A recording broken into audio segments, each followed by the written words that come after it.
Imagine all of a sudden one day finding out where you live, you had so many ancestors live in the same area before you, but you just never knew anything about them. The shock that your body experiences, processing that you have to do when you find out how many relatives you had and the freedoms that they were never allowed to have. Testing. Can you hear me good? My name is Devon Antonio. I am a Central Valley native, and my family's been here for many generations. 43? 43. In 2022, I took a ride over to Delano Cemetery by myself just to clean my grandfather's headstone, because I'd never seen it before.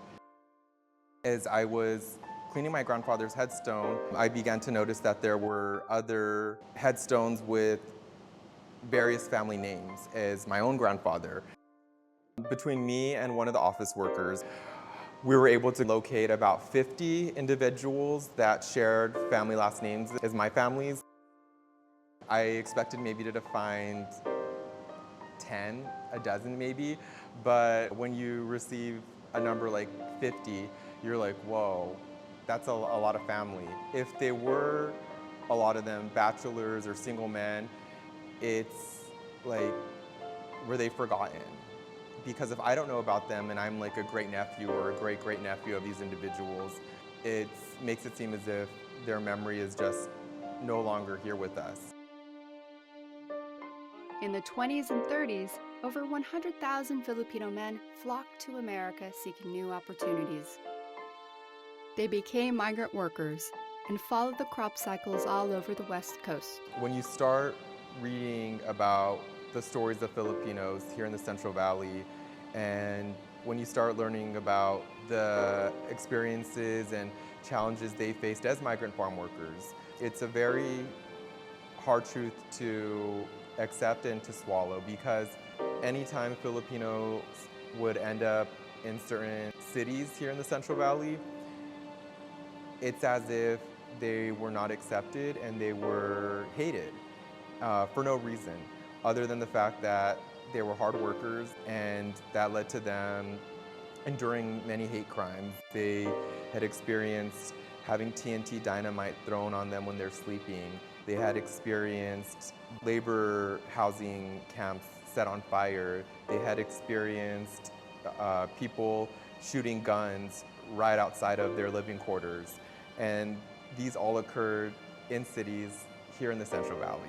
So to know that this was what they had to face is disturbing. It's sad. It gave me more of a reason to learn more. I said, okay, I know that these gentlemen lived here, died here, worked here, and I need to go ahead and learn how to become a better researcher, a better learner, and more in touch with my culture, my heritage. That's really what it did for me, because I realized, wow, there's so much I don't know, and I absolutely should know. After I made the discovery of all these Filipino relatives that I didn't even know I was connected to, I knew I needed to become a better researcher, and I decided to apply for UC Merced because I knew that the University of California is a research institution. I saw that they had a critical race and ethnic studies major.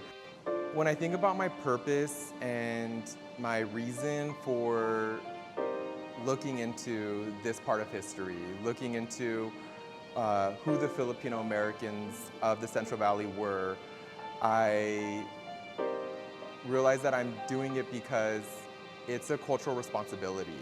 When I realized that so many of my ancestors, so many of my Filipino ancestors were, in a sense, invisible, and I say invisible because there's a handful of them that are just buried at the Delano Cemetery. They don't have an actual headstone. They're just a marker in the ground.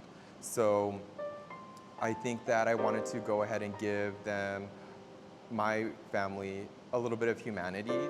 If I could go ahead and learn how to make discoveries and learn how to excavate identities, that would be a way in which I could honor my ancestors by even just knowing a little bit about them.